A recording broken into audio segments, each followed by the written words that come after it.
on off to the finish.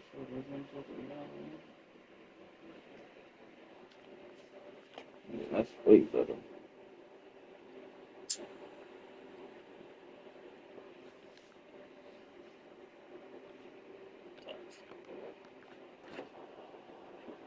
We gotta lock in, we gotta lock in, we gotta lock in, we gotta lock in.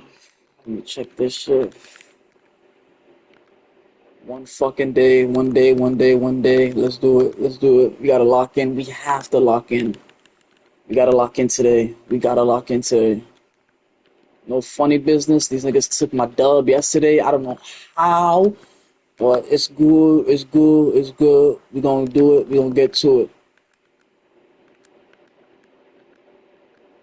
Let me just go through this shit real quick.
We're getting locked in.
Here, fellow wall crawlers, and welcome to the sticky web of the mediocre Spider-Man.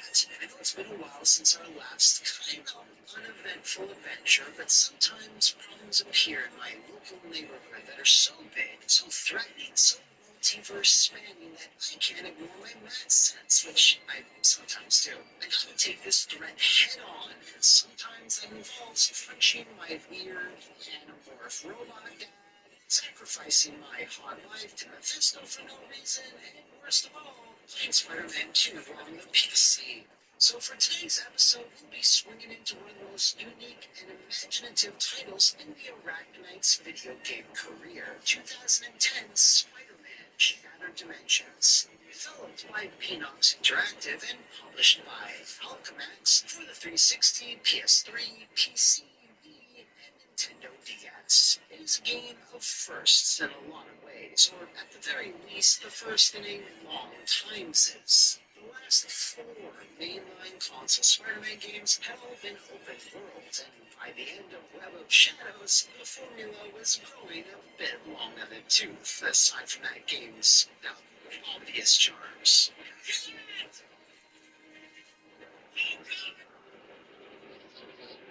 Beanox was a very under-the-radar choice to shake things up in the world of radioactive spider games, as their previous two efforts were milquetoast adaptations of DreamWorks animated fluff that were, let's be honest, never as cool as Spider-Man.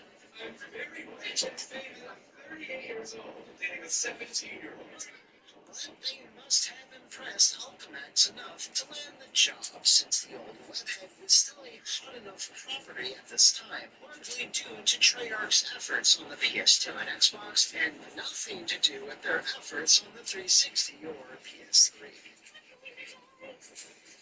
For those with poor memory, Shattered Dimensions switched things up by going with a linear, level-based design, with you alternating between four different Spider-Men in four different universes, trying to piece together the immensely powerful tablet of order and chaos. You see, the Green Goblin, no, Dr. Octopus, actually knows the Kingpin wasn't even him. In his only promotion into a main villain role, Jake Gyllenhaal attempts to steal some mystical ass tablet. Spidey appears, and hilarity ensues. Nice! Don't get me wrong, your illusions are nifty, but if you ask me, they get more genius. Souvenirs are available in the gift. The tablet is then shattered, which causes all of its pieces to scatter throughout the multiverse. It's right here where everyone's favorite gilf, Madame Web, tasks all the other Spider-Men with cleaning up the horrible reality-shredding mess. After a really fun tutorial sequence that flies through all four heroes, their powers, and pushes the narrative, we start the game proper with Peter Parker of the Amazing Variety. He's played expertly by Neil Patrick Harris, returning to the role after his turn in the mainframe-produced CG-MTV Spider-Man show called Spider-Man. If I were you know what would be my biggest fear? Gravity. Like most MTV cartoons of this time, it was cancelled for absolutely no reason. Anyway, levels in 616 will never surprise you too much, relying on plenty of Spidey tropes from both the comics and prior games, which isn't a bad thing. If Shattered Dimensions was all about it, though, then yeah, the game would feel very safe. Its focus is all about mobility, web swinging, and just webs in general. While all the Spider Boys share core combat mechanics, Amazing Man has awesome, almost comically oversized web hammers and the like, but sadly, no web modes. If we then turn back the clock to the 1930s, we'll find Spider-Man Noir, who had only just debuted in print a year before, making for an already exciting addition to the game. His updated slang is provided by Christopher Daniel Barnes, best known for providing milestones in voice acting.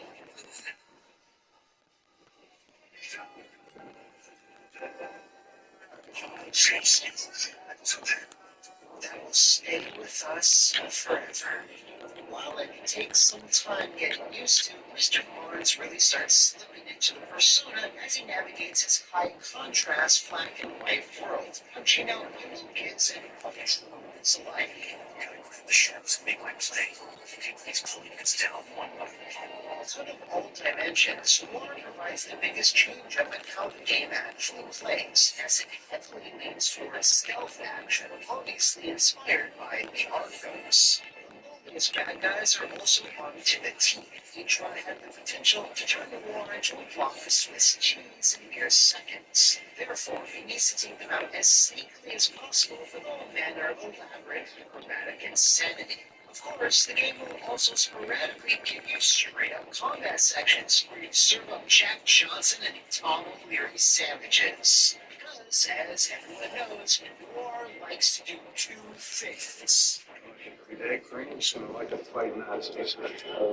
Next, we have my favorite slash not so favorite Spider-Man of the far-flung future. It was a massive mark for the 2099 verse, and still am, but there are a few things I wish had been different here.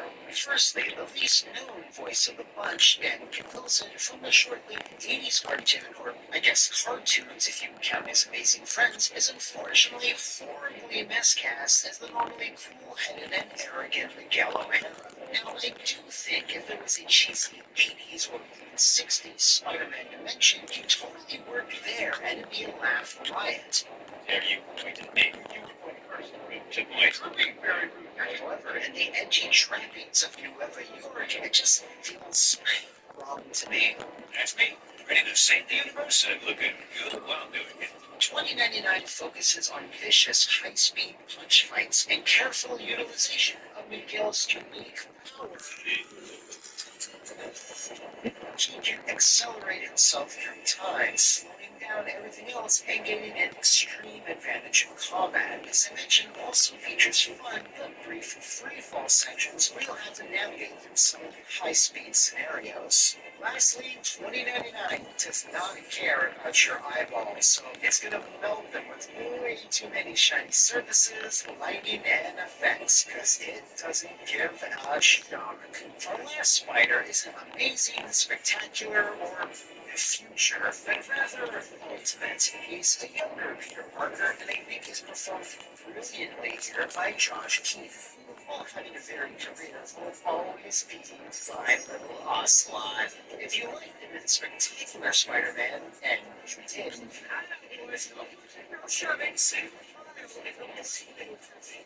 he continues that excellent work here. Gameplay-wise, Ultimate is a weird one, as he's saddled with a black suit because of reasons. With that reason being an attempt to make him feel unique, which he just barely does. In lieu of Amazing's webs, the symbiote tendrils come out to play, and there's a greater emphasis on crowd control in combat, despite taking out dozens of enemies in seconds. His exclusive power number 34 on the surprisingly large list of video games which use rage as a mechanic is his symbiote rage. Essentially a powered-up mode that jacks up Peter into a goddamn killing machine. Not particularly creative, but fun to use regardless. Other than that, there's not much that changes up in Ultimate levels. Ideally, I would have preferred Miles Morales or even Gwen Stacy, as their powers are a bit more interesting, until I remember that this game predates both of them.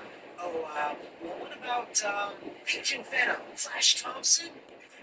Son of a bitch! I think one of the main strengths to segregating a game in this way is that it let Beanoff go crazy with ideas in regards to each dimension, although it only works optimally like 50% of the time. For Amazing Spider-Man, you'll start with a jungle temple for Raven, a mining town for Sandman, a downtown NYC construction site for Juggernaut, and so on. In the Ultimate Universe, Electro's assaulting a hydroelectric dam, and the Mark-with-Mouth Deadpool has commandeered an oil rig swarming with enemies, an obvious homage to Face Off. As an aside, this was Nolan North's first time voicing Deadpool in a video game, and they make excellent use of him here.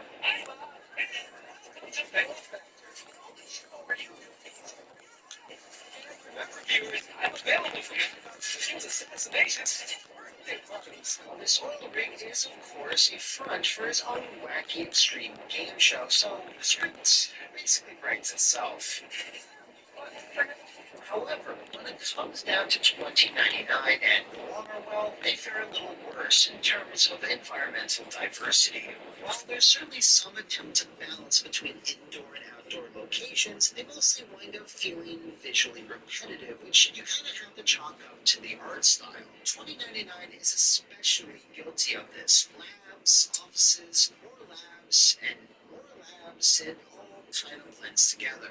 Thankfully, gameplay-wise, what you actually do in some levels is always changing up. Let's take Cravens, for example. Combat mix of traversal at the start before wandering into the hunter's crosshairs in a cool little sniper sequence while fighting off waves of baddies. Soon after, you are locked into a cage match with Craven. Some kind of mistake, but inside of a cage match, complete with its own unique gimmicks, where you are then back to swinging and punching. This all culminates in the final showdown that plays quite differently than the last scrap you had with Mr. Kravenoff. All of the levels are smartly paced in this way, with villain chases, combat, freefall sections, item hunts, and rescue missions all peppered throughout, so you're never doing the same thing for too long. This, mixed together with the 4 different playable Spider-Man, keeps the game from ever getting repetitive. But there is one other important way in how all this dimensional fabric is held together. The Web of Destiny is a really cool series of in-game challenges that are organized level by level. Every time you complete one, the adjacent ones unlock. This includes stuff you'll naturally accomplish, like beat a certain enemy, but also includes trickier things like destroying particular objects during a boss battle or finding all the golden spider collectibles. For every cluster of objectives you complete, you'll unlock more and more tiers of upgrades for your spider people, new moves, combos, or to increase your range. Finally, this is also how you unlock all your Spidey suits, which, in a neat twist, more or less are themed to each Spidey. Any advanced tech suits like the goddamn motherfucking Spider armor are attributed to 2099, as well as the Iron Spider. If you really dig deep into the closet, there's some pretty dope threads in there that Sony Interactive Spider-Man featuring the PS4 didn't even touch. This then really drives you to complete as many tasks as you can to earn all the suits and upgrades, and since it's a level-based affair, you can go back to any you've completed to fill out the web. I guess it's something to do with how the levels are designed around these tasks, but it's an addictive little metagame that's really fun to complete. Also, you don't need to do every single one to finish Shattered Dimensions. If you want some of the higher tier costumes though, well, you better start crawling through this tangled web. Getting upgrades is ideal, as it'll also make it easier to move the huge assortment of villains on display here. A different one always caps off each stage, and it's always exciting when you knock another one. No way, bro. It's even cooler to see brand new takes on the classic baddies that were created just for this game. Dr. Octopus 2099, Hobgoblin 2099, and on top of them all, Hammerhead Noir, which is basically just Hammerhead. While the console versions are identical when it comes to the Rogues Gallery, the DS version plunges deep into the obscurity hole, extracting some wonderfully unexpected picks. Boomerang, Tinkerer, Silvermane, and Calypso. More Calypso, please, and thank you. The villain lineup in general, I think, is pretty strong overall, featuring a mix of classics and new spins on set classics, and ones that haven't appeared in Spidey games before, and I honestly don't think there's a weak link among them. Except for... Now, I've gushed my little web spooters all over Spider-Man Dimensions so far, but it ain't flawless. Starting with the story, if you're looking for a narrative that's filled with twists and turns, emotional stakes, or anything outside of straightforward superheroing, you're not gonna get it here. It's very much a Saturday morning cartoon style Spider-Man tale that never takes itself all that seriously, which is especially hard to do when Mysterio is getting his hands on this MacGuffin that causes him to become a giant. Fishbowl Face is simply a big bad at the end of a list of big bads, because he's doing something more evil than the others. Each level feels like an isolated episode of a show or a comic, but the stakes don't really rise as you play, like, say, in other Spider-Man games. Stop playing that dumb scene. This is a side effect where the importance and main threat of Mysterio is never really the focus, so there's little tension going into the final battle. If you're looking for a fun, bouncy narrative where you punch some bad guys in the face and save the day, well, you'll be satisfied with the tale being told here.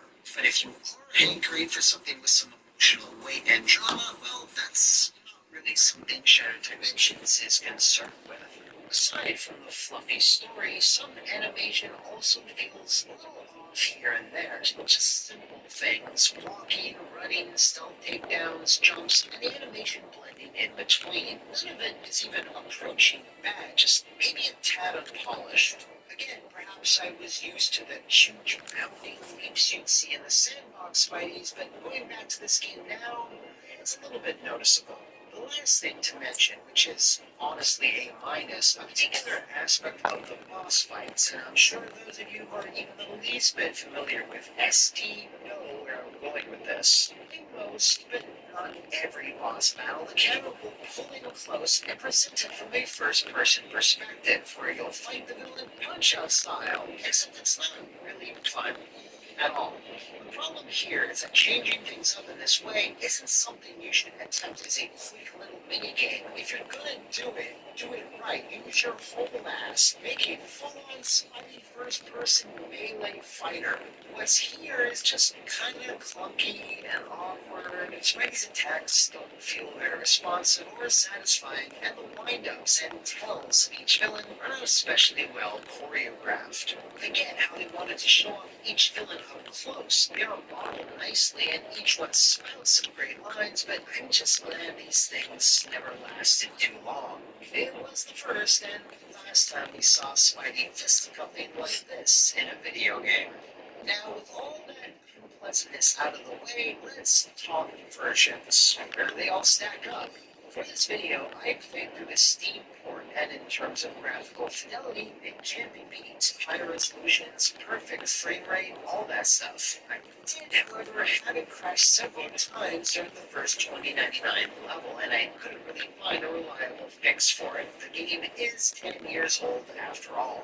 The 360 version is the one I originally played back in 2010, and there's nothing I remember inherently wrong with it. And while I can't vouch personally for the PS3, I assume they're pretty much in parity with each other.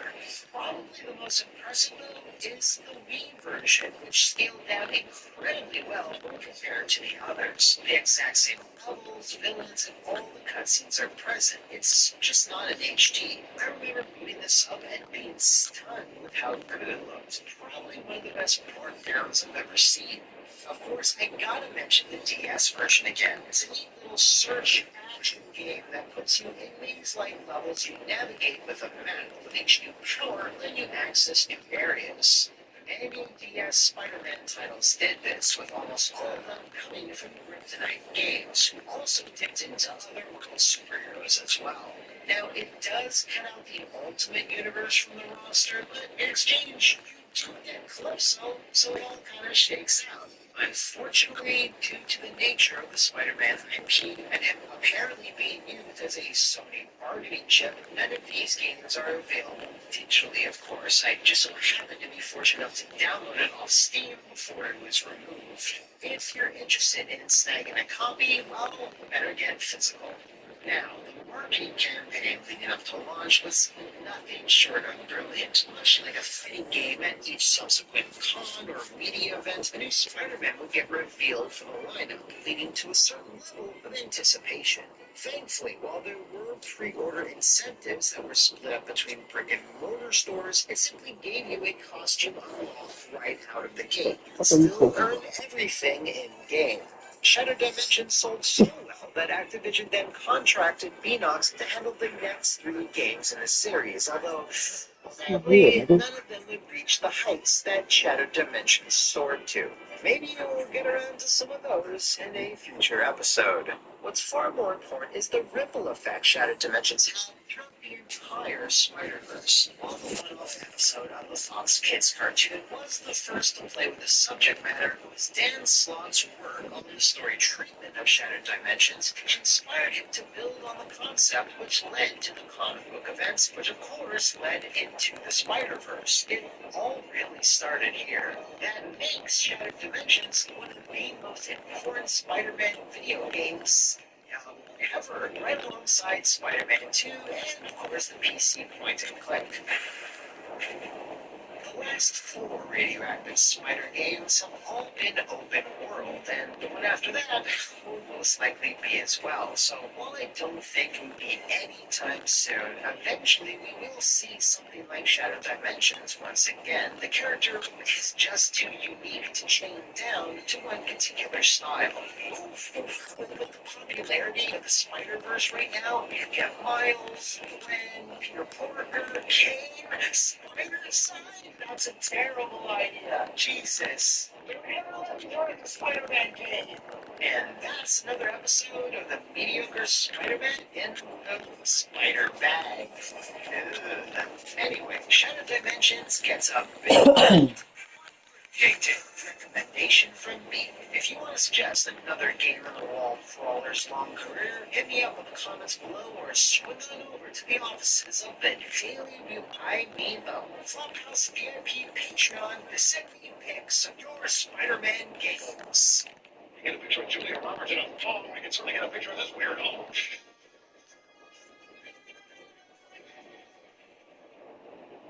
Dining in Emirates Business Class. This is business class. I went to prison.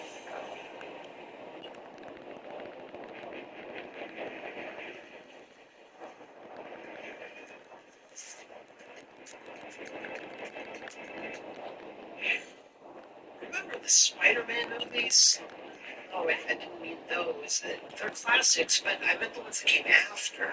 No, that's too recent. The series in between. You know, the villains were the Lizard and Electro. The ones with the stone. There you go. Yes, the most memorable part.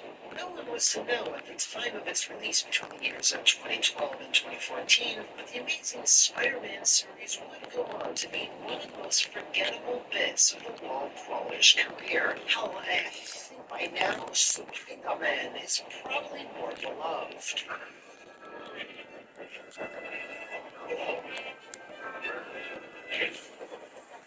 And your spider sense will definitely not be tingling with this surprise, but the video game versions of the films are now looked down upon with just as much apathy. So yeah, on this episode of the Mediocre Spider-Man, we'll be swinging through Beanox's attempt at a Spider-Man movie adaptation with The Amazing Spider-Man and find out exactly what makes it so very unamazing. Released at the tail end of June 2012, almost a week before the film, Beanox's first open-world Spidey game released on, in pretty much every electronic computer known to man: Xbox 360, PS3, Wii, Wii U, DS, 3DS, Android, iOS, Windows PC, and the most forgotten version, the PlayStation Vita. It's something I would be saying to you if it didn't also release on the goddamn Windows Phone. We'll touch upon these other versions a bit later on. Now, releasing your movie game even a few days before your movie is not super advisable given the state of spoilers and the like, so that's why this is considered Amazing Spider-Man 1.5, as it's actually a sequel to the first movie's plot, picking up a few months after Kirk Connors turned into the Lizard, killed Dennis Leary, Peter rejected Gwen for no reason. Why is Dennis Leary's ghost gonna haunt you? And that's basically it. With the fallout of Connor's cross-species research being hoofed out by Oscorp, they then hired generic bad guy Alistair Smythe, who must be a massive Metal Gear fan if he just happens to have a hard-on for nanomachines. Nanobots, nanotechnology, and nanorobotics. Nanobots. Machines. The Oscorp Board of Directors did this in hopes that Slice Innovations would be positive news for the company after the PR disaster when their former chief scientist tried to turn NYC into an oversized reptile terrarium. Coaster Smythe has his origins in the comics and made several appearances in the 90s cartoon, but he's played here with help too much of Long by Nolan North, who really doesn't do a bad job, mind you. He's just saddled with an uninteresting role. Unlike robots, biological creatures are much for things to get done.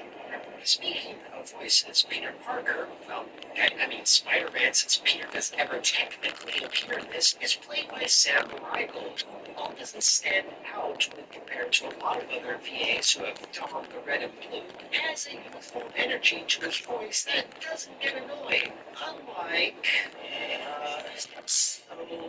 are you okay? Wrapping up, not Emma Stone is played quite competently by Gary Waldron, but much like most of the other roles in the game, there's not so much she can do here, since the narrative doesn't exactly leave a lot of room for them to truly perform. It's strange. It only reacts like that when it's surrounded. I mean, Other handsome guys like me, you might know Carrie from absolutely everything for the last 20 years. Finally, all-around cool guy Steve Bloom at least gets a little bit more to work with as Dr. Kirk Connors, who's grappling with the ramifications of his actions after the last film. Brilliant. Thank you all again, later. This is a reference. So there's already two major issues here. Unlike the Sam Raimi trilogy, the rights to use the voices and appearance of the movie cast from the video game were not granted. I guess Activision wanted to keep this nice and cheap. This is an immediate vote against the authenticity here, and probably a reason why Peter is never actually shown. During the intro, before he busts out the Spidey suit, you play him strictly from a first-person view. Such a shame you're denied the glorious frock of Garfield hair.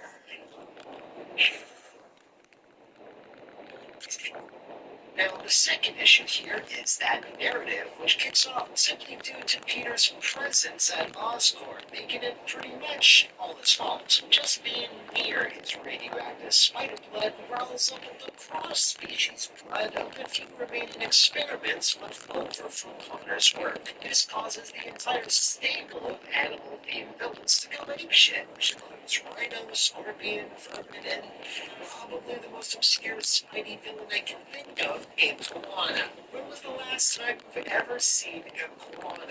Although it really sucks they could include Dr. Octopus somehow. Another of these villains escape into the city, which causes a massive pandemic, with the numbers of infected going up every single story chapter. Gwen gets bit during the breakout, and thus her, as well as a bunch of other Oscorp nerds, are then placed on lockdown and quarantined so as not to infect anyone. Time then begins to tick down to save Gwen so she doesn't turn into, I don't know, an axolotl. Off the bat, this is a weird story setup, a daring matter of life and death race against the clock that's occasionally put aside to collect comic books, go on photo assignments, participate in extreme stunts on an extreme TV show, and just say hi to fans. It never doesn't feel like Peter's skirting his responsibilities when he participates in these side activities, knowing full well that Gwen and like 50 others are rapidly melting into animal goo. That being said, the story itself is not bad by any stretch. It just feels a bit rushed and a little unoriginal. The way the infection spreads across the city feels pretty similar to Web of Shadows, just replace symbionts with cross-species mutants. I think maybe just adapting the core story of the film and just adding in more villains with specific points to pad it out might have been the better choice here. Black Cat does make a short appearance, and Morbius makes an even shorter one, so there's that. Oh my god, there's a Morbius movie, I think. Is that a thing? Nah, he was a fun feature. Anyway, I do applaud Beanox for trying to build their own story here, and it's neat that it picks up some threads from the first film. It just doesn't feel especially enthralling. The game starts out with a long, guided experience through linear hallways, a very random boss fight against a monolithic robot before culminating in breaking Kirk Connors out of an asylum that would make David Cage blush with its handling of mental illness. At least someone looks happy. Peter needs Dr. Lizardface to work on a vaccine, and it's then when you are finally given free reign to web swing through NYC. This is such a fractured and awkward beginning to the game, as you might not even realize there's a free roaming element almost a full hour into playing. Way to bury your lead there. Now, when you do get out into said open world, after a while, you might start to see reasons why they kind of downplayed it. Whilst slinging webs, you'll notice that the camera is placed right behind Spidey's ass, and not the worst place to be, but it is if you want the best view of the action or you're prone to motion sickness. This was done as Beatles wanted it to look very cinematic and to match the similar camera work you saw in the movies. Now, while that's an interesting angle to take, the fact that you can't switch this at all in the options menu is straight up a mistake. Now, it definitely is something you can't get used to, but I'd imagine many people want to get used to it in the first place. I guess Beanox and Activision were like, I missed the part, but that's my problem. the other curious thing about this tiny approximation of Manhattan is the fact that there must be a lot of low-hanging, heavy clouds that can support Spider-Man's weight, because you can swing to your heart's content despite being blocks away from any viable buildings. Curiouser still, to actually swing like a spider can, you simply hold the right trigger, and that's it. It works pretty much like it did in Beanox's last two games, but it fares worse here due to the open nature of the game. When you're in a linear corridor, there's no need for subtlety in the swinging, but when placed in a big open environment, it just kind of feels like a step back. This was the first open-world Spider-Man game since Spider-Man 2 that didn't feature more realistic anchor-based web swinging, and sadly is still a massive flaw to this day. All of this is because Beanox were given just 1 year to develop The Amazing Spider-Man after the 2011 release of Edge of Time, confirming what a massive mistake that was. Obviously, another team within Beanox were doing pre-production on Amazing for a few months at the very least, but then framing two Spidey titles in 12 months, it probably did neither any favors. This is why certain corners were cut. The anchorless web swinging, turf of side mission variety, a basic copy and paste and combat system from Arkham, way less upgrades, and drab, uninspired menus and presentation. These were meant to be more realistic and grounded like the films, drawing heavily on smartphone-style UI, eschewing any comic book sensibilities. Again, weirdly, reminding me a lot of the menus of Web of Shadows. By themselves, none of these flaws are deal breakers, but when grouped together, it winds up making the Amazing Spider-Man feel far from amazing or spectacular, but rather quite mediocre. There is, however, some good to great ideas sprinkled throughout the game, although not enough to outweigh the negatives. The combat, while unashamedly taking cues from Arkham with a counter button, finishers that can only be triggered when your combo meter is high enough, and of course, stealth takedowns, some of the animation is a step above what was seen in Shattered Dimensions, featuring some really fun camera work. The combat also really clicks here in general, and while not as creative as what we saw in Shattered Dimensions or even Edge of Time, at least it has a satisfying, punchy feel. The collectibles return in a big way, as the city is now littered with 600 comic book pages, which unlock full issues of various Spidey books that run the gamut of his history, all revolving around villains that appear in-game. These are actually really fun to collect, and you can't swing 2 feet before bumping into one. Also, thankfully, the comic book reader that lets you peruse each page is very robust. This is probably one of the best collectible features I've ever seen in a Spider-Man game, so you can stuff here. Rounding out the package, there's a few other collectibles like audio logs, Oscorp manuals, and tech pieces, which I don't even understand what those are, and I should because Something for scientific itself. plans that you meet with each Chang and photography missions along both in the open world and more intimate interior levels. This is the first time such a feature has been really expanded upon outside some limited scripted events in previous games. Usually be given clues as to what you'll need to snap pics of, and some of them immediately obvious. Most of them are all fun because they allude to other baddies from Spidey's history, and if you want, you can just take random pics of whatever. Another not so obvious inclusion is the presence of the Spider Slayers, which up to this point only made a few scant video game appearances. These are programmed that hunt down any cross-species life forms, Spidey very much included, and this results in some fun, hectic boss fights that can be both ground and air-based. A great example of this is the insane fight against 3 aerial-based bots throughout the streets of New York City. There's lots of these throughout the game, and while at the end of the day they are all charmless robots, that doesn't make fighting them any less of a thrill. Finally, there's the web rush system, the game's big feature. This basically lets you slow down time and pick from an endless amount of predetermined points to automatically jump to. It lets you cross vast distances very quickly in a stylish way, letting you get through the game's few environmental puzzles in a flash. When you're out on the street, you can chain together a lot of acrobatic maneuvers to mimic a lot of iconic shots we've seen in Spidey's cinematic adventures. Mixing together manual web swinging with smart and occasional usage of web brush can result in some very slick runs, and it could even be used in combat. I liked web rush as a concept, but it does feel like something that could have been developed far more, and indeed, a form of this system was adopted in Insomniac Spider-Man, but of course, it was done with a little bit more finesse. Like Shadow Dimensions, which saw almost all versions being somewhat identical, the Amazing Spider-Man has some ports which they definitely do their own thing.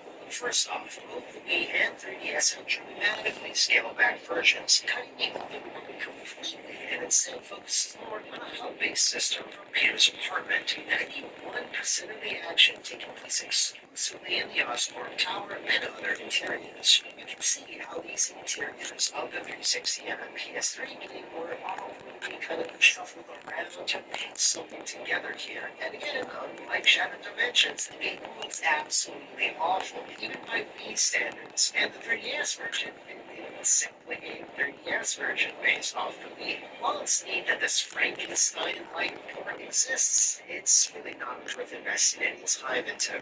Now, usually I couldn't give less of a spider-sized shit about versions, but I will definitely give a shit here. Amazing Spider-Man for your phone is a sight to behold. It's a very loose interpretation of the film story, doing away with Leon's sequel-like structure. It features a bright and comic book look. There's different events, set pieces, cutscenes, combat systems, and it's still fully open world. It doesn't even use the same voice cast, instead opting for amateurs with wild swings and emotions and cadence. Please don't hurt me. Relax, man. I'm a good guy. No more games. Tell me what you're planning to do with the gas the scientists made you. Kill gas, the grid radicals, energy lives inside everyone, and we're gonna set it free. Enough about your crazy dogma. Tell me what I want to know. You're going to be free because I'm not. They sound like they were being directed by Tommy Wiseau.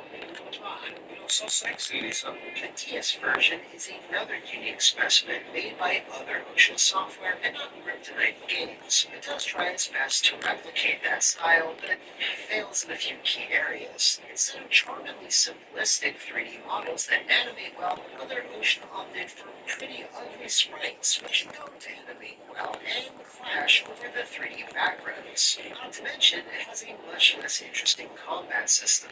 It's still done in the search action style, but it isn't as satisfying as previous handheld Spidey games. Other Ocean did do the DS version of Edge of Time, and this is very much in that vein, simply not on the same level as Kryptonite RIP. The Vita version, which I hope to be its own thing, is very much the opposite. It's a one-to-one port of the 360 and PS3 iterations, only with included, it's just far, far, far uglier. Get ready to pull off that thick layer of dust because we are heading to the EU port, which missed the console's late 2012 launch, and thus was released a few months later. Depending on what console you prefer, this might be the best version of the launch. The Ozfil UI and menus can be relegated to the gamepad, and you stay focused on the action. And all of the game's DLC packs were included and integrated into the core game, making it the most complete version. Ah, yes, the DLC packs. These were basically special missions that made the Rhino and the Lizard playable, letting you wreak havoc in specific scenarios. Another pack contains some weird, flavored minigames, exclusive suits, and sadly a few of them are locked to the PS3 because Sony, and even a slightly odd but still cool Stan Lee pack that lets you play as the late Marvel Comics figurehead. But equipped with Spidey's moveset. Amazing Spider-Man was clearly a rushed title from start to finish, as Beanox was stretched far too thin, all under the whip of their Activision masters. Despite the negatives I've outlined, I still had fun playing the game for this video overall, because it has a solid core on which to build on. They just needed more time in which to do so, which they unfortunately would never truly get. When it released, Amazing Spider-Man saw slightly better than average reviews, with many citing what was here working well enough, but since it had to adhere to the movie's more grounded take and lack the sweet depth most fans wanted, it simply failed to amaze. Wings count, and that is 3 I am good in every other respect. So for me, I maniacally award the Amazing Spider-Man a half-hearted honestly, there's been far worse games that had the spider logo pasted on it. Far worse games. But that's another story we may or may not tackle on the next mediocre Spider-Man. So until next time, stay safe, fellow wall crawlers.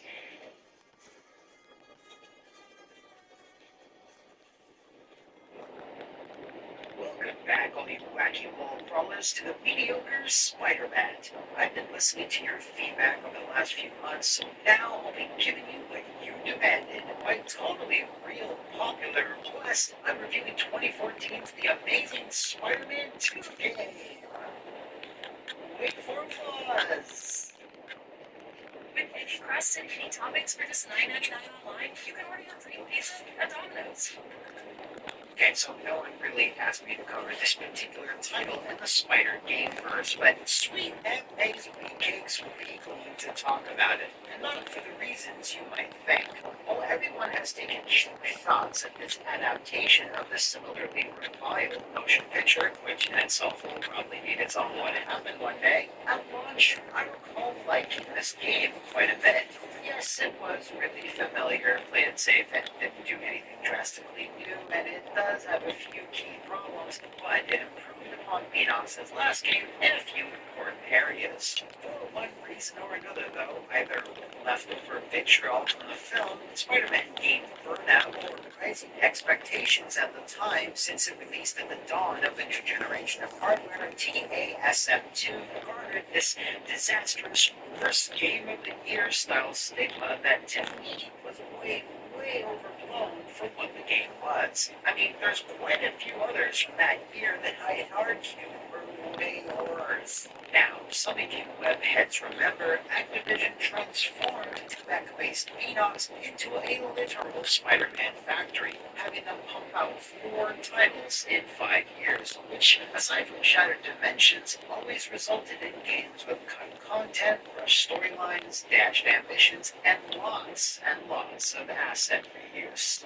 Honestly, when you consider that they were given less than 2 years to craft an open-world game with some integral changes across 6 versions, well, it's pretty impressive what they're able to achieve. Don't get me wrong, though, through what was no doubt a lengthy amount of crunch, creative mistakes were absolutely made along the way. Some bad, and some way worse. So, if you feel your Peter tinkling, then that means the new transition is coming in. Okay, feel the new transition. Like its predecessor, Amazing Spider-Man 2 more closely follows the film that's named after, rather than being a semi-sequel side story. St. Patrick comes fast. What's neat is that those previous events, the cross-species stuff mostly, was woven into the game's narrative here and there. It's very clear Beanox wanted these games to have a bit of their own identity rather than remain slavishly devoted to whatever Sony Pictures was doing. Therefore, this game picks and chooses what it wants from the film, throwing Electro and Goblin in there, but completely ignoring everything else. There's no Rhino fight, nothing about Peter's parents, and weirdest of all, zero mention of Gwen Stacy, like at all, despite her being a central focus in the last game. Instead, we're given a fairly layered tale of the Kingpin's rise to power, which also involves Kraven the Hunter, Black Cat, and Carnage of all people. Gang wars start raging out of control when a mysterious murderer, imaginatively known as the Carnage Killer, starts taking out criminals across the city, causing the trigger fingers of local gang members to get really itchy. This then causes Wilson Fisk to fund a specialized police task force outfitted with high-powered weaponry to punish anyone they deem suspicious with extreme prejudice. Guess how well that works out. Spider-Man, unequipped and inexperienced to adequately track the Carnage Killer, is introduced to Kraven the Hunter, who teaches him the ins and outs of stalking and understanding his enemy. Spidey begins to trust Kraven and rely on his advice, only for him to later realize a game of smoke and mirrors is being played, with him as the centerpiece. Will the Web Wonder be able to track down and defeat this new threat? Will he be able to reveal the identity of the Kingpin? Will he? Oh no, and there's also this weird blue light bulb man and some green space pop running around. I guess he'll have to deal with them too. I really feel that the Kingpin Carnage Kraven dynamic is an interesting mix, and I much prefer my time enrolled with them over having to deal with Harry or Max. I really wish Beanox had been afforded the chance to make another side story sequel rather than trying to shoehorn in all the movie stuff, but I'm sure Activision and Sony Pictures had something to say about that. As it stands, the story shows these glimmers of something far more interesting under the surface that could have been pushed even further. Kraven helping Spider-Man navigate the twisted mind and thought process of Carnage, pushing Spidey to its extremes to put an end to the bloodshed. I like the stuff that did make it into the main plot, but it's just that there's not nearly enough of it. The other element to the story is the conversation tree. Well, I say tree, but it's really more of a bush. Conversation bush. In theory, this could have worked really well. Peter/Spidey's relationship with certain characters could change depending on what he says, or it affects upcoming missions in some way. But instead, it affects nothing at all. If you ask Shocker or Kraven additional questions, they'll tell you, but it's kind of pointless, and you can always just end the conversation and move on whenever you want. This only crops up a handful of times, but it's a shame because it could have been so much more. If it was constructed like a Telltale game, forcing you to pick a choice, it could have led to interesting divergences in the story, or at least, a different ending. It's one of those things I'm sure Beanox had good intentions with at first, but plans to flesh it out were probably handicapped by the time frame they had to work within. Personally, I would love to see future games implement this a bit more, making dialogue with important characters more dynamic. Moving on to voice acting, well, Sam Riegel returns from the last game, and while he's not my favorite Spidey of all time, he delivers the jokes and is pretty good overall. Tell me where to find Schultz, okay? Maybe I'll upgrade your combinations to a fire hydrant. Marvel mainstay Steve Blum plays Mr. Kravinoff, who absolutely nails it here. Funnily enough, he also had a major role in Amazing One as Kirk Connors, and while he was fine there, he has way more to chew on in this role. No, I said tranquilizer dots. No, I have no interest in automatic weapons. They require no skill. I am an artist. To either soak in more of the voice acting, you'll be collecting dozens and dozens of audio logs, as Kingpin, Black Cat, and others love dropping them all over NYC for Spidey to find. It's here where you'll get some more insight into certain characters, including Carnage. And while that sounds like it could be really interesting, the character isn't played with much subtlety or even mania. He just comes across as a fairly generic evil guy here. Thanks for the smooth ride. I sincerely hope I can return the courtesy by slaughtering you quickly and with minimal agony. When it's all said and done, I enjoyed the story a good deal more than the basic cross-species focused tale of the last game. Yeah, there's some elements that don't mesh together very well, and it's a shame they couldn't go nuts with their own unique story, but there's just way more villains, swerves, and things going on here, so it is entertaining, certainly a bit more than the movie it's based on. Spider-Man. I'm playing the Steam port of Amazing 2 for this video, as I managed to grab it just before it was delisted, and Spider-Man became a trademark of Sony Corporation. I remember the 360 and PS3 versions getting lambasted for poor performance and bugs, and while I can't comment on that today, I'm pleased to report that other than one issue where the last bug failed to spawn right before a black cat fight, the PC version offered a rock-solid experience. Silky smooth frame rate, no crashes, and looking pretty good for a game that was clearly built on 7th generation machines. This let me focus on the core gameplay itself, where I rediscovered one of the most surprising things about Amazing Spider-Man 2, its web swings.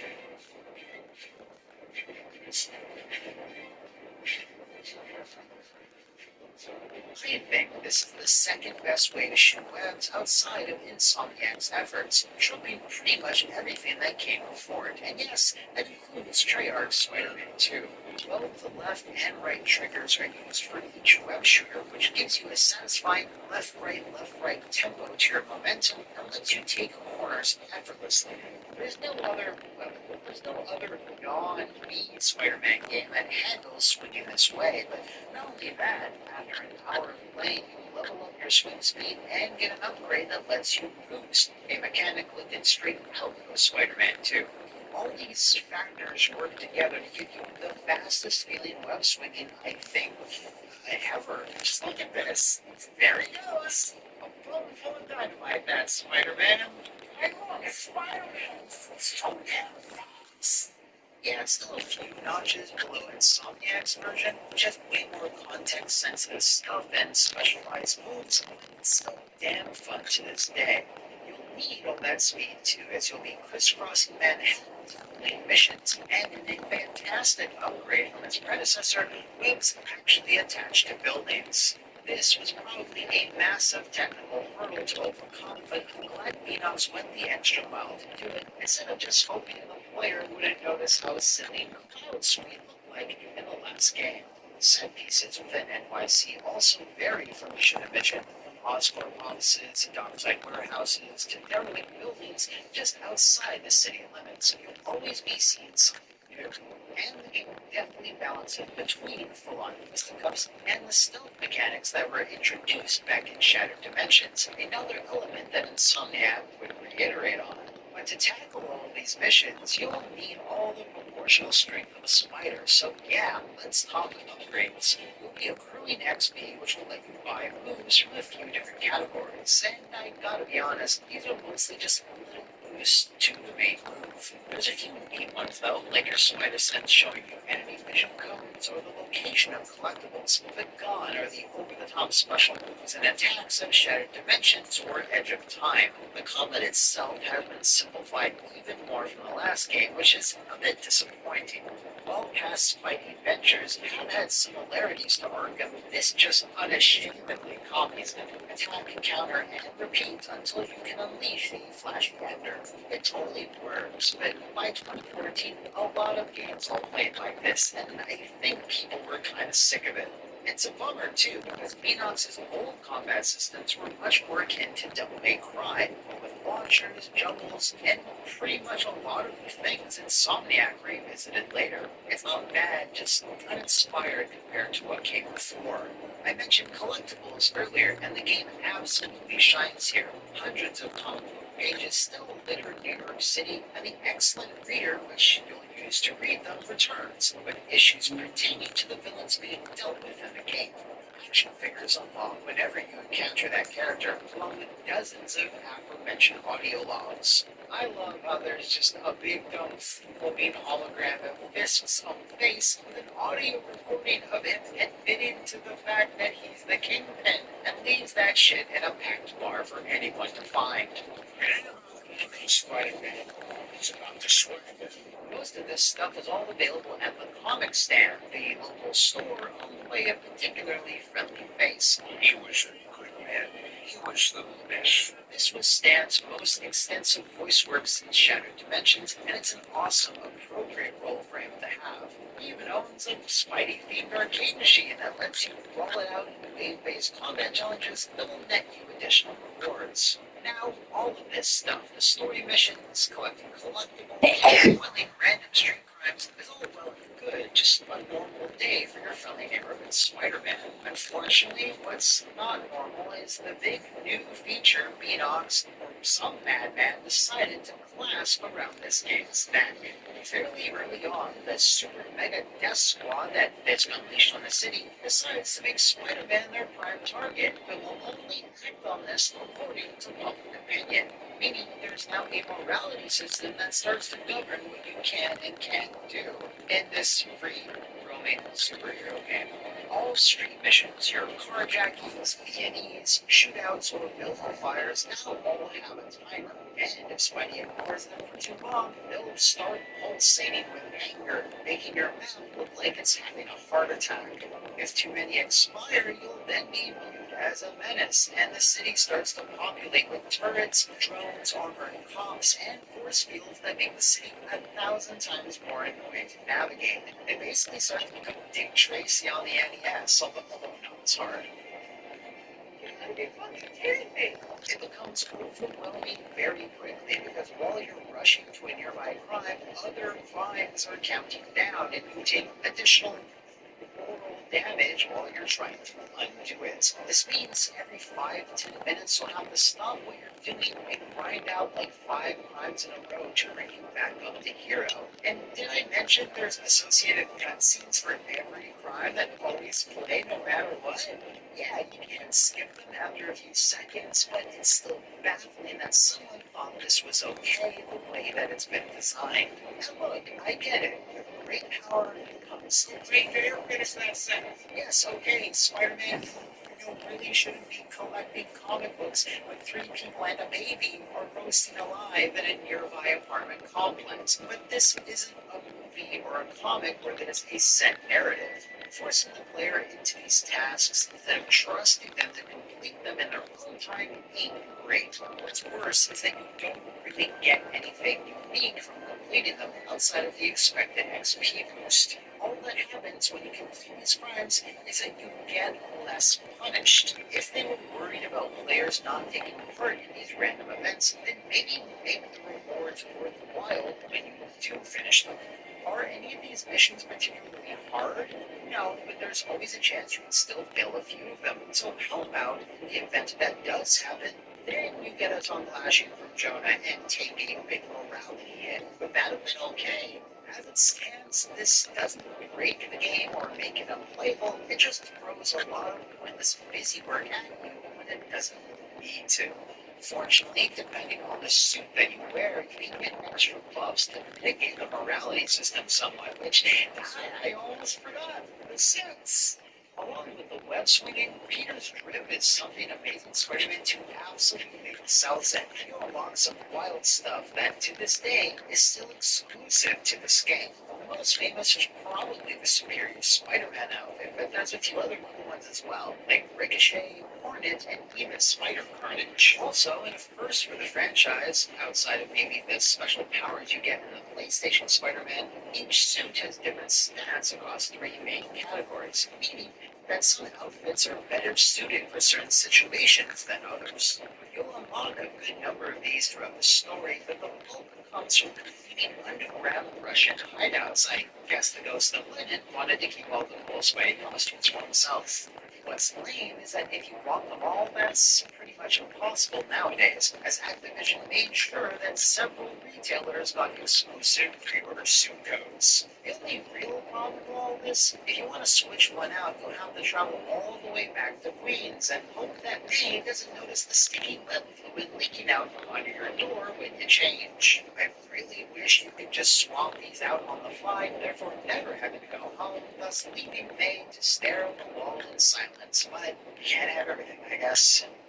Okay, let's wrap up with all the different versions. Unlike previous Beanox titles, it's pretty straightforward here, as the PC, PS3, PS4, Wii U, Xbox One, and Xbox 360 are all the exact same game with the exact same content, although I think Sony got one extra costume, I don't know.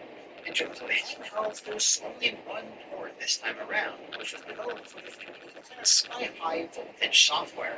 First impressions are amazing or spectacular. A 2.5D side scroll like this might look at home on the DS, but I mean, the last Spider game on this system was a full 3D thing with voiceovers and cutscenes and stuff. All completely unique Spider-Man games exclusive to certain systems. It's very much my jam. I hadn't touched this one, and obviously can't get it digitally in 2021.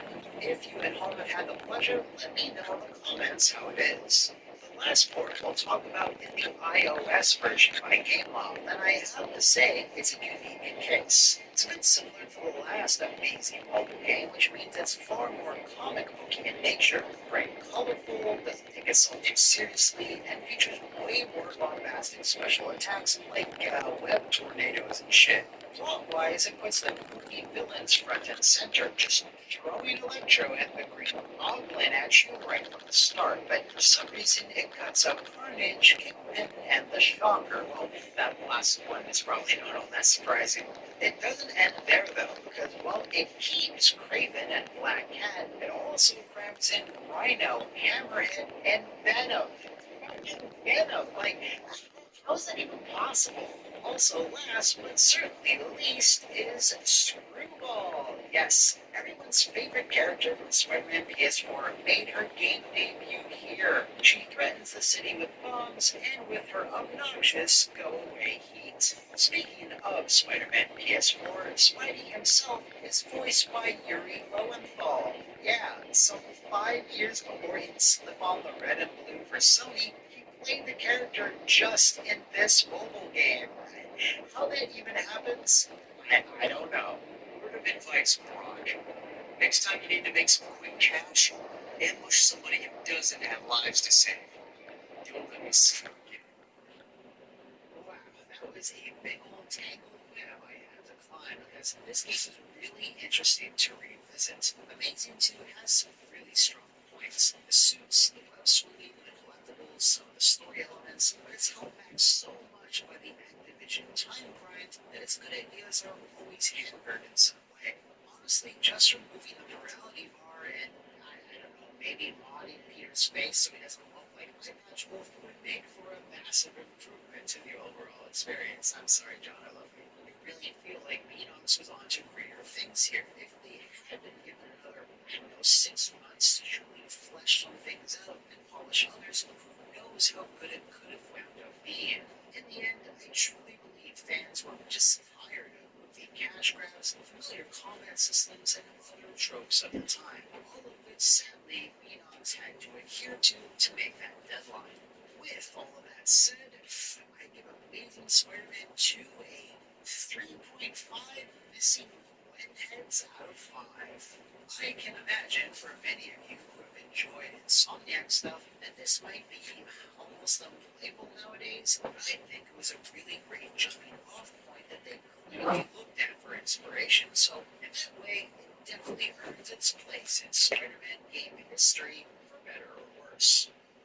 If you know of any other Spider-Man games you'd like me to web up a review for, shout them out in the comments below, over on my Twitter, or drop a line in the Daily Bugle offices of the Flower House.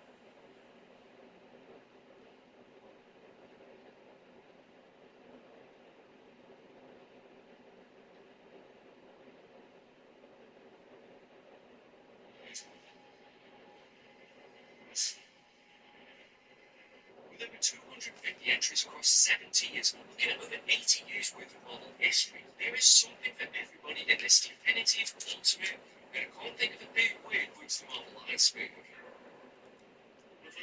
Hey guys, it's me Mark, second hand dog, and we're finally back with another video. Now this is one that's been in the works for a while, but I really got into watching these iceberg videos. If anybody hasn't seen one of these before, then the first thing, do not worry. For this video, I decided to go with 7 tiers, and I'm gonna do things a little bit differently. Instead of trying to judge what everybody may or may not know already, because you know the comment section is just gonna be filled with people saying, why is it tier 4 when it should be tier 3? I thought that after the first tier, I'm gonna give all the other ones a different type of theme. And because I wanted to make this the biggest possible Marvel iceberg video that I could, I have used 3 different icebergs and merged them together. So that means I've got to throw out a huge thank you to 2 Reddit users. We've got Solar Silencer and Royal Tenenbaum. But on top of that, to make this even bigger, I've also included everything that was included in the comments of both of those Reddit threads. And I've also included over 100 of my own entries. So yeah, it would be physically impossible for me to include absolutely every single thing that's ever happened in Marvel history, but I feel pretty confident in calling this the wackiest Marvel iceberg that's been created so far. Now we're starting off at the sky, we're not even at the tip of the iceberg, and in here is going to be pretty much everything that is common knowledge, and I'm talking beyond the comic community. Like these are the kind of things that my parents know about, but still if there's something that you didn't know from this one, then don't feel bad. There's going to be something that you'll probably know in the later tiers, but this is probably going to be filled with the ones that most people know about already. The MCU, for the 3 people that may not know, this stands for the Marvel Cinematic Universe, a franchise of movies based off the Marvel Comics characters that started with Iron Man in 2008 and is still going strong now. Although the quality of that strength is up for debate, the latest release, Guardians of the Galaxy Volume 3, was the 32nd feature film of part of Phase 5, with the franchise managing to collect over $29.5 billion at the box office, and making it the most successful franchise of movies of all time, beating out the likes of Harry Potter, Star Wars, and James Bond.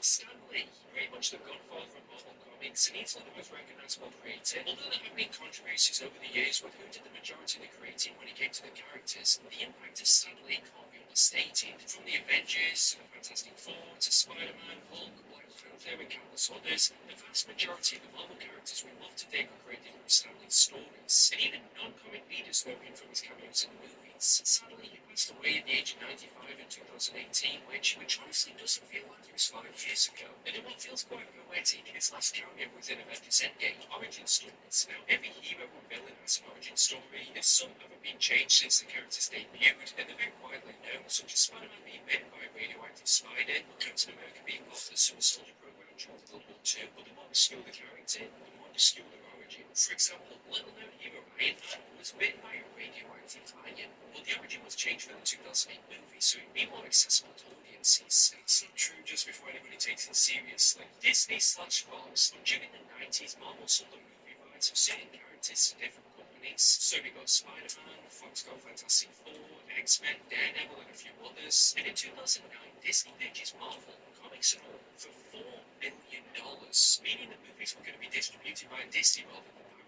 However, due to the contracts, Fox still owned their characters, but they lost the rights to Daredevil in 2012, and then Disney later purchased Fox, meaning that the characters previously inaccessible to the Marvel Cinematic Universe are now all available. And despite Disney now owns Beast from the X-Men, they never renamed Beauty and the Beast, but with Hank McCoy. SHIELD, for as common as the organisation might be, the acronym has changed a few times over the years. It's hard to find a Marvel team or character that doesn't have some connection to SHIELD since it first debuted in 1965. Between the pages of issue 135 in Strange Tales, it originally stood for Supreme Headquarters International Espionage and Law Enforcement Division, which to me would make it SHIELD. In 1991, Strategic Hazard Intelligent Espionage Logistics Directorate, and for the MCU and animated movies, it became the Strategic Homeland Intervention, Enforcement and Logistics Division. Their role within the Marvel Universe is to pretty much deal with any and all potential threats to Earth that have advanced technological, supernatural, or extraterrestrial powers. Sam Raimi movies and memes, a staple of my childhood. The Sam Raimi Spider-Man trilogy was released between 2002 and 2007. SZN5, produced by Sony Pictures and featured Tobey Maguire in the lead role, with Kirsten Dunst as Mary Jane, a name that is very difficult to say if you've got a bit of a list. Popular villains such as Green Goblin, Doc Ock, Sandman and Venom were featured throughout, and the success of the series almost delivered a fourth movie that was cancelled in favour for a reboot. This ain't going to be the last time they appear on this iceberg, but the memes that were spawned, such as Bully Maguire, and I forgot the part where that's my problem, have taken on a life of their own in the years since.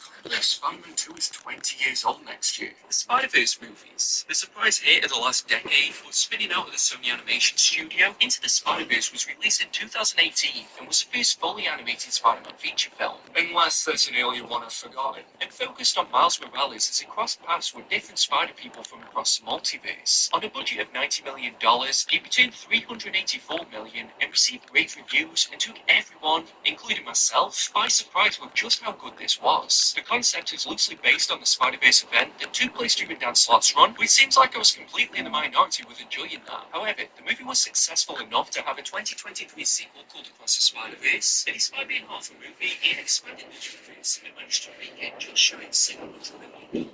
Against its budget, SZN5 and its allegations of making conditions for animators. To strike has meant that the planned third part, Beyond the Spider-Verse, has been indefinitely pushed back from its 2024 release date. Experts/Deadpool movies timelines struggling for this explanation that's probably going to be wrong, but the timeline between the Fox X-Men and Deadpool movies is an absolute mess. You've got the Patrick Stewart Xavier movies, but you've also got the James McAvoy Xavier movies. The Deadpool series references both timelines, and there was also a fracturing of the continuity after Days of Future Past. There's also Logan, a 2017 movie which was meant to be the final act of Hugh Jackman's Wolverine, only until it was announced that he'd be reprising his role in Deadpool 3. Which yet to be seen how that affects the timeline, if any attention's going to be paid to it at all. A little bit of names: Peter Parker, Reed Richards, Bruce Banner, and I'm not going to sit here and list them all because this video is probably going to be long enough already. But a large number of characters in the Marvel Universe have the same first and last initial. However, the reason why this is the case is because Stan Lee created so many characters and he could remember them all. Yet when they had the alliteration, as long as he could remember one initial, he could often get the full name. The tradition is still respected today where possible, and yeah, I'm looking at you, Miles Morales. Square Enix's Marvel's Avengers. Oh, what could it be? The first footage was revealed by Square Enix at E3 2019, which showed that it was going to be playable to be the different members of the Avengers and showcase their different skills. However, the more footage that was released, the more bare bones and lackluster it appeared. On launch, it turned out to be worse than bad because it was just okay. The average scores on Metacritic were in the mid-60s, but criticised the repetitive gameplay, loot system, and technical issues. Post-launch content followed, incorporating characters like Black Panther and Spider-Man, but it didn't do enough to bring more people in. Had this been more successful, it was suggested that this would be the start of a gaming universe of interconnected Marvel games. It looks like Insomniac's are only hope of that happening. Speaking of which, Insomniac's Spider-Man, announced in 2016 at Sony's Electronic Entertainment Expo, the walkthrough would be a PS4 exclusive featuring a free roam New York to swing around in. When released in September 2018, it was met with rave reviews, critical acclaim, and even award nominations. It spawned a spin-off for Miles Morales, a PS5 upgrade, a sequel which is due out in October this year, and a line of expensive hot toys which I'm currently hunting down and, if I'm being honest, hopefully going to use this video to fund. Marvel vs. Capcom. This is a series of video games that was developed by Capcom that started in 1996 with X-Men vs. Street Fighter, and I said I'd happily fight the winner. And over the years it's had 8 entries in total, with the series having estimated to have sold around 10 million units as of 2021. ABC Marvel shows. Running at a similar time as the Netflix Marvel shows, a few series were launched by ABC as an attempt to expand the Marvel Cinematic Universe. The first of these was Agents of S.H.I.E.L.D., which ran for 7 seasons and followed a resurrected Phil Coulson and a small team of agents whilst investigating cases in the wider universe. It maintained a modest viewership until the show ended, but I rarely hear anyone saying it's a must-watch. Set in the 1940s, the second show ABC launched was Agent Carter, which followed Haley Atwell's Peggy Carter, as she works alongside Howard Stark in the end. This one only ran for 2 seasons before being cancelled, despite a heated campaign to keep the show going, in spite of the viewership figures. There was also the Units TV show, but that's its own spot on this iceberg. Secret Wars. Now, there's 2 Secret Wars, and I'm not sure which one this iceberg is referring to. The first goes by a full name of Marvel Superhero Secret Wars, and was a 12-issue crossover between May 1984 and April 1985. It's sort of beyond the transport the most popular Marvel characters to our world to fight it out. It's remembered fondly even today, and it was Spider-Man's Flag suit and everything else that spawned as a result of that. The second Secret Wars was a 9-issue event that took place between May 2015 and January 2016, and it was run by Jonathan Hickman. There are a number of similarities to the original, but this one had wider multiverse ramifications, such as the Ultimate Universe merging with the Big 617.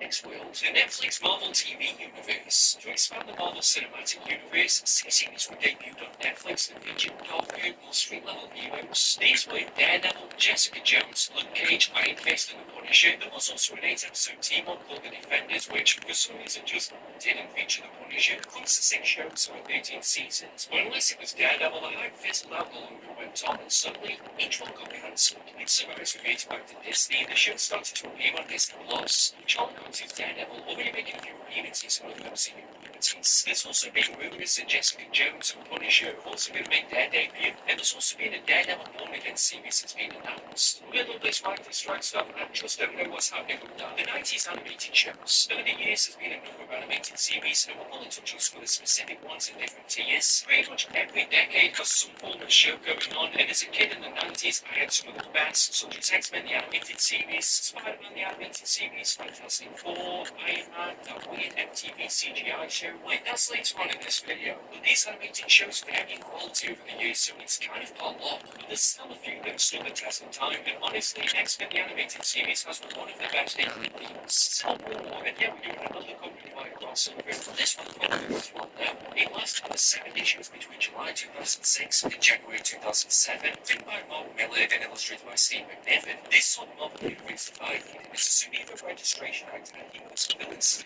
So against us, Captain America on one side of the argument, and Iron Man on the other. It had a massive impact on the comic scape, even for a few years after. It introduced the Iron Spider suit, which, yeah, is pretty much my favourite, and it even spawned let's just say not so popular sequel, The Dark Phoenix Saga, credited as one of the first major and most important stories in X-Men history. In 1980, The Dark Phoenix Saga took place between issues 129 and 138 of the Uncanny X-Men. It saw Jean Grey turn against the team as she unleashes the Phoenix Force, which will become a staple of the Marvel Universe moving forward. The ending is one of the most powerful in Marvel history, and I'm mostly saying that with the memory of the animated show was like, and in two attempts at bringing this storyline to the big screen, both failed. Marvel eras. Over the years, there have been different eras of comics for Marvel to signify the general tone and standards going on during that time. The Golden Age encompasses a timely Atlas comic runs that focus around World War II. So you've got the Namor, Captain America, and Defender series that symbolize this time. The Silver Age started with the Fantastic Four in the 60s, and although people might have different opinions, it's widely regarded as having ended when Lee and Kirby parted ways on the same title in 1970. The Bronze Age followed on from that and carried on up until Secret Wars in 1984. This time period saw a shifting in tones, with the comics code authority really starting to lose its control, and more titles becoming comfortable with sequential storytelling. Next up, and ironically named the Modern Age, this started nearly 40 years ago, and after this is where the eras become a bit murky. I'm using MarvelGuides.com, who classify the end of the modern era as going up until 1997, but during this era it could be classed as the worst time for Marvel in terms of sales. We did also see them experiment with different events like the Infinity Trilogy and the Clone Saga. However, the Heroes Reborn era was when all the biggest characters were back in Marvel, and the Thunderbolts also pushed into the limelight. It was a time when Marvel was trying to re-establish themselves, and also the brands are nearly collapsing completely, and also facing bankruptcy. And this ran up until 2004, when Avengers Disassembled kicked off what I refer to as the Bendis era. And you can say what you want about how the rest of his career went, but this time at Marvel was my jam.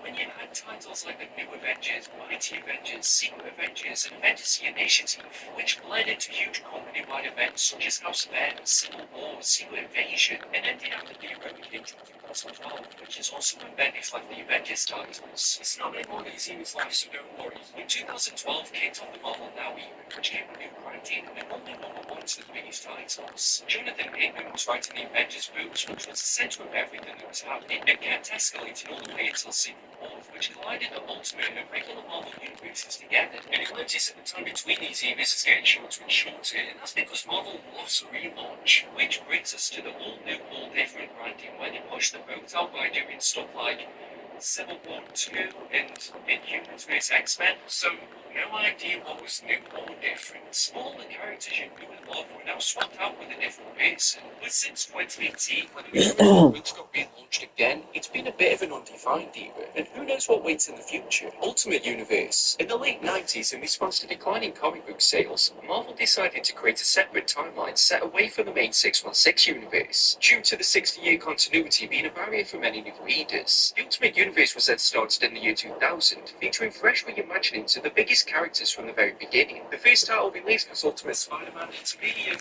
also to many others, this was the pinnacle of this universe. It was my first ever comic, and I've even done a video talking about why I think it was the best. X-Men was the next big name, followed by the Ultimates, which was this universe's version of the Avengers, and then later on the Fantastic Four joined the mix. However, what originally started as an answer to convoluted messes became a bit of a mess in itself, with events like Ultimatum serving as a reboot to sorts before it was moved/destroyed in 2015 during Secret Wars. Although whilst I've been doing the script for this video, Jonathan Hickman's kind of brought it back with the Ultimate Invasion. Excelsior. This is a slogan that became nearly as famous as Stanley himself. We came up with this phrase because all the other ones that he tried, like No Set, were being imitated by its competition. So we wanted something that was difficult to spell but still had a hidden meaning. And when translated, the word means higher Atlantic. The Marvel Method. This is a style developed in the 60s by Stan Lee, as he had so many ideas for stories, but not the time to fully flesh them out. The synopsis is drafted up by the writer rather than a full script, and then it's given to the artist to expand on. Once done, the drawn pages are returned to the writer, so the dialogue can be added that fits the illustration. This does mean that the artist is more free to bring what they want with just a loose guideline, but some critics claim it means the writer is actually doing little creating, and the artist pretty much does all the work. However, it has its place in the medium, and it's also being utilised beyond just Marvel. The Incredible Hulk TV show. This CBS series ran for 5 seasons between November 1977 and May 1982. Bill Bixby starred as Bruce Banner, and bodybuilder Luther Rigno was made in Queen in the first live-action rendition of the Hulk. The series is responsible for making the Hulk a household name, along with giving us that sad song whenever Bruce walks down the road.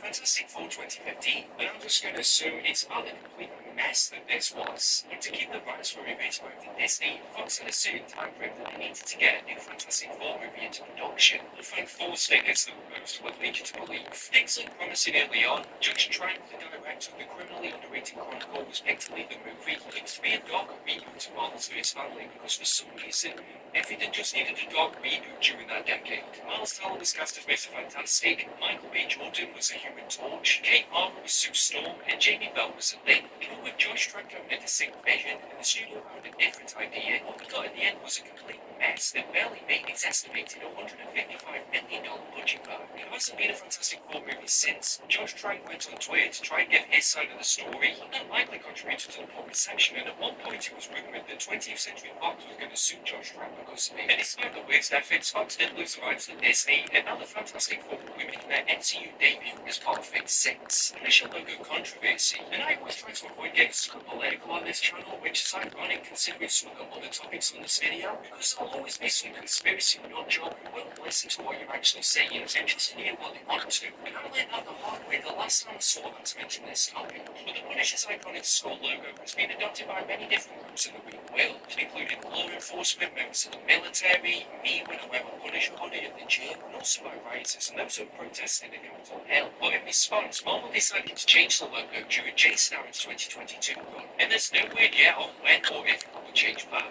Oh wait, no, they just got rid of Frank Castle. Blade and its importance in superhero movies. This Wesley Snipes 1998 movie should be tier 1. Unfortunately, some people have forgot about it, but this movie was released at a time when Marvel Comics wasn't the household name that they are today. New Line Cinema was taking a risk on the property about the Daywalker, a half-human, half-vampire turned superhero who made to take down Dean Frost. The movie did surprisingly well, grossing $131 million off a $45 million budget. It also spawned two sequels, one of which was directed by Guillermo del Toro. It also gave me one of my favourite lines in cinema history. And because of its success, this allowed other studios to have faith in superhero movies again. It's interesting to theorise how different the landscape would be without Blade, despite it not hitting the credits it seems. There is a planned Blade movie for the MCU, but it's been met with delays and writers don't really know what's happening with it. Jim Shooter. Louis written many titles over the years, including Secret Wars 1 and 2. Jim Shooter was also famous for being Marvel's ninth editor-in-chief and oversaw some of the most important titles during the 70s and 80s, such as Miller's Daredevil, Claremont's Uncanny X-Men, and Simonson's Thor. It was a key figure in helping Marvel develop a decent reputation. I remember you. I remember you made one of those back in the days. Oh my god, that shit different, different.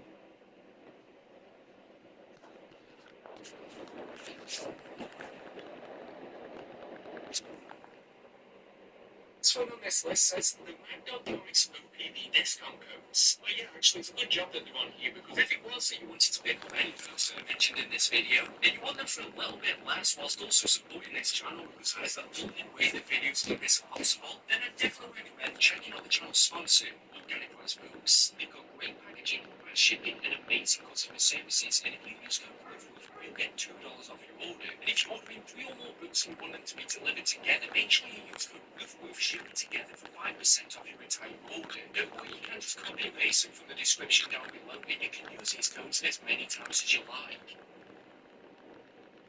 Okay, we're at tier 2 now, so we can actually see the iceberg. So for this one, I thought I'd talk about the characters and teams. Starting at the top, we're going to go with the ones that most people probably know about, and then the later that we get into this tier, we're going to get into some of those more obscure ones. We've also got different variations, and I also thought I'd throw in obscure character traits in here. In the comment section below, if you want, why don't you play along and write down how many you know already, and what is the most surprising one for you. And you can do that for all the tiers, and not just limited it to tier 2. You want to watch a movie? You're going to need a big screen. Sliding reds, like better. I need gas money, but I'll get paid till next week. What should I do? Don't even stress about it. Just download the Earn app to get paid early. Get up to $100 a day. With no interest or credit check. Download Earn It.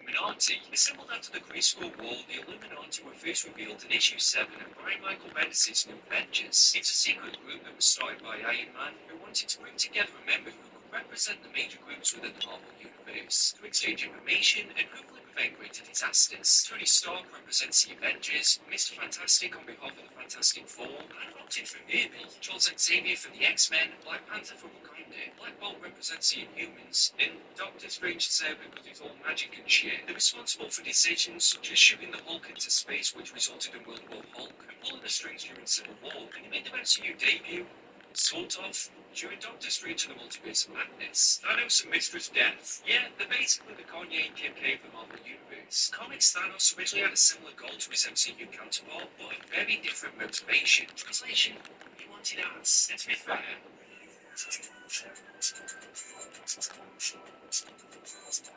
be back in a minute. Over the years, Thanos has seemed to love destroying planets and races to try and oppress it. In the past, she has resurrected him and also manipulated situations just so that he can pursue it. And you know, I was once a dumb teenager, so I can relate. Gwenpool, as part of a very cover campaign across a number of titles, a series of Gwen-based amalgamations were created following the success of Spider-Gwen. For Deadpool's Secret Wars issue 2, Gwenpool was created but never featured in the actual issue. But seeing how many people were cosplayed as a character, Marvel commissioned a backup story for it, along with a holiday special, which then led to a getting her own ongoing series, along with being a regular character in the Marvel Universe. And it's just crazy thinking how that all started with a variant cover. The one above all, first appearing in Fantastic Four issue 511, and created by the man himself, Mark fucking Wade.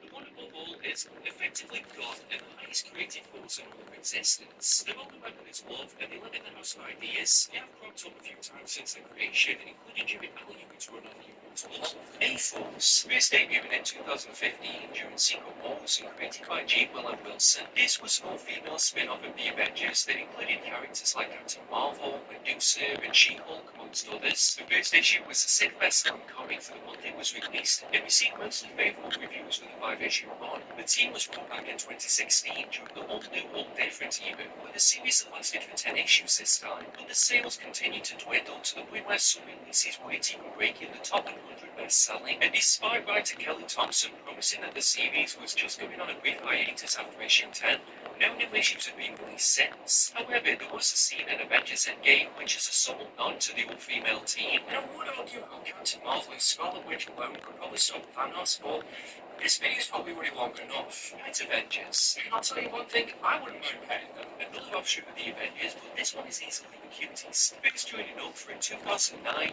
4-issue miniseries called Lockjaw and the Pet Avengers, after the Dog of the Inhumans gained possession of the Mind Stone and assembled a team of fellow super animals, including Frog, Lockheed, Army's Powerless Dog, Sabu, and a few others, to find the remaining stones. They haven't had many appearances, but in 2010 they found themselves in a battle against the Avengers after they accidentally helped Fin Fang Foom. But now that Disney owns Fox, and this team assembled again, I'd like to see Spider-Pig, Young Avengers. I've already done a video talking about both rosters of the Young Avengers. If it was that you wanted a more detailed description, but they first debuted in 2005, they were led by Ironlad, who was a younger version of Kang the Conqueror. Especially the previous roster, each member is just a younger version of an existing member of the Avengers. So instead of Captain America, you've got Patriot. Instead of Hulk, you've got Hulkling. But honestly, the original series by Alan Heinberg and Jim Chung is way better than I thought it would be. This isn't just some kind of gimmick team, and it even had a phenomenal crossover with the main Avengers called the Children's Crusade. The team also had a relaunch in 2013 with some of the members being swapped out, and it was written by Kevin Gillen and illustrated by Jamie McKelvey. Isaiah Bradley, first debuted in the premiere issue with Captain America Red, White and Black from 2003, it's revealed that during World War II there were multiple test subjects that were attempting to recreate the Super Soldier program, one of which was Isaiah Bradley. Selected because he was African American, Bradley was one of the only subjects to survive, as the trial was largely a failure. Despite doing a few missions as the urban legend of Black Captain America, his contributions during the war went largely unnoticed, although he did receive praise from the likes of Nelson Mandela, Muhammad Ali, and Malcolm X. His grandson Eli joined the Young Avengers as their version of Captain America called Patriots, and the character featured in Falcon and the Winter Soldier. Excalibur, this is a spin-off team from the X-Men that was created by Chris Claremont and Alan Davies. It debuted in the 1980s, and yet my British bias is why I added them on here. It's often based in the UK, and have Captain Britain leading the team. Throughout the years, members of the X-Men have teamed up with them, and they have solidified themselves as an important part of Marvel's acknowledgement in the UK. Superior Spider-Man, after learning that he had little time left to live, Otto Octavius devised a plan to switch bodies with his greatest enemy. And in case you didn't know,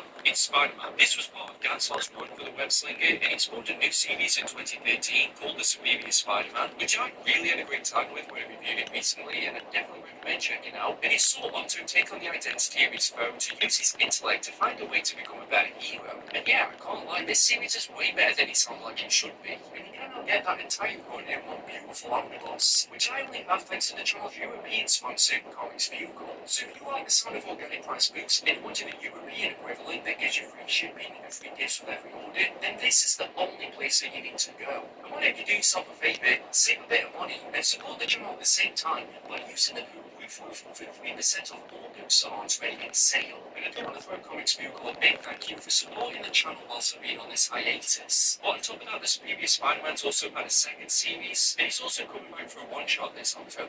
Kamala Khan's powers. Due to her human heritage, the comic Miss Marvel has a variety of different abilities, such as super strength, elongation, which is similar to Mr. Fantastic, size alteration, accelerated healing factor, and she can also change her own appearance. But when she debuted in the MCU, she was also given the ability to manipulate energy and light. At first it was theorized that this change was because there was too many similarities with Mr. Fantastic, which would make his MCU debut a little less, well, for Fantastic. Producer Sano and Mono confirmed that this wasn't the case, and the change was made because of how they wanted to tell their story. The two Human Torches. Johnny Blaze of the Fantastic Four is hardly an obscure character, especially since he'd been played in movies by two of the most handsome men of all time. The individual Human Torch dates back all the way to 1989.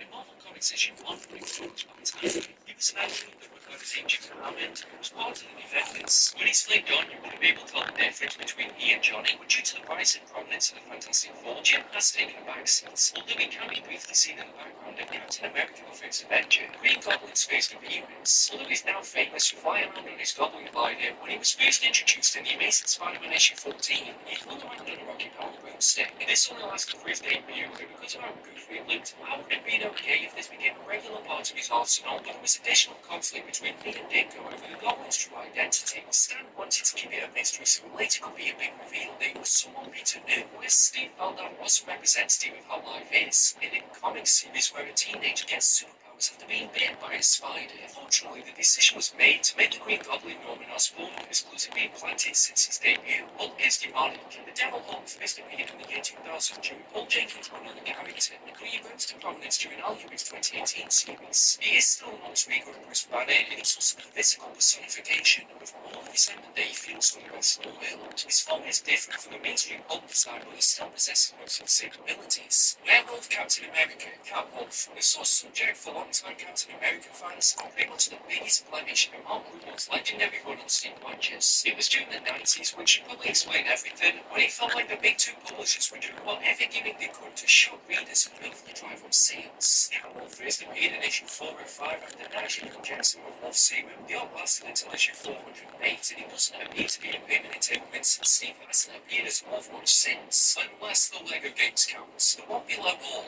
Well, if there was one above, then there must be one below to balance it out, but the one below all debuted in the fourth issue of the Mortal Hulk, and it's a living personification of destruction and hate. It has been referred to as Satan or the Devil, and besides the below point, which has also been referred to as Hell, so the answer kind of stacked against him not being the devil.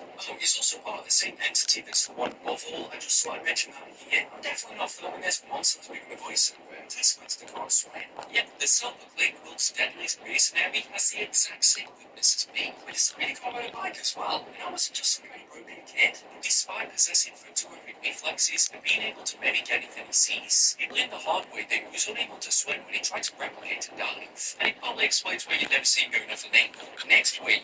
This is an elite anti-terrorist team assembled by HATE, which is an abbreviation that stands for Highest Anti-Terrorist Effort. They debuted in January of 2006, created by Warren Ellis and Stuart Immonen. They acted as an ultraviolet parody of other Marvel groups, but existed within the same universe. It's one of the only notable examples of a high-profile comedy superhero series, but unfortunately the team hasn't been seen since 2007. X-23's first appearance. Lauren, the character who most people might know now thanks to Logan, often gets remembered as a product of the comics. However, her first appearance was in August 2003, during the 11th episode of the 3rd season of X-Men Evolution, which predates the first comic appearance in Nip's issue 3 that was released in February 2004. And what about that affects first appearance in light?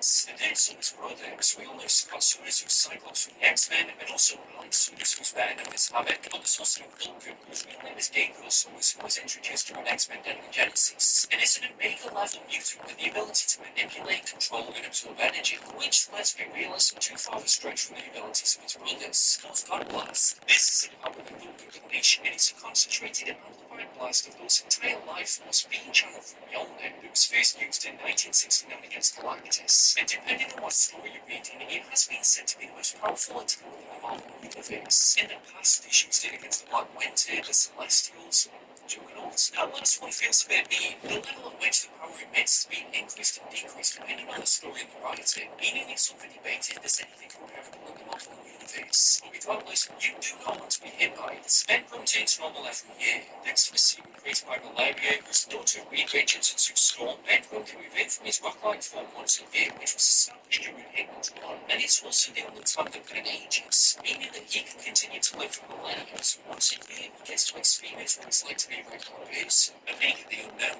True to his name, this is a relatively unknown and obscure hero within the Marvel universe, who debuted in 1976. Steve Gilbert, one of Omega's creators, wanted to write a story that wasn't just about the title hero, but more about a 12-year-old called James Michael Starling. The plot of this is so convoluted to try and coherently sum up, but Omega is the last surviving member of a dying alien race. When James is sleeping, he can see the adventures of Omega. His parents are also robots, and Omega tends to show up when he's in danger. However, the original series was cancelled abruptly, with the plot being left unresolved. Gilbert intended to wrap things up with the Defenders, but was then later fired, and the Omega character was killed off as a weak conclusion to it all. However, in 2007, novelist Jonathan Lethem wanted to revitalize the character as it was a childhood favourite of his. Gilbert was initially annoyed at the use of his creation, but then warmed to the idea when he was speaking with Lethem. The 10-issue series received critical acclaim and awards, but still didn't bring the character to the forefront of Marvel, although it can be seen in the background of an issue of Tom King's Vision. The Human Fly. This is a little-known Spider-Man villain who debuted in January 1976 in the 10th annual of The Amazing Spider-Man. His real name is Richard Deacon, and he was a criminal who was shot and left for dead until he convinced a scientist to save his life. This was after he overheard a conversation with J. Jonah Jameson where he said that he wanted to create his own superhero, and Deacon was adamant that he should be the subject. His DNA is imprinted with that of a housefly, and in case it wasn't obvious, creating your entire persona after the natural prey of your greatest enemy isn't the smartest idea. This is quickly taken down by Spider-Man. He has appeared a few times over the years, even joining up with the Sinister 16, but I don't think he's joining the ranks of Doc Ock, Green Goblin, or Venom anytime soon.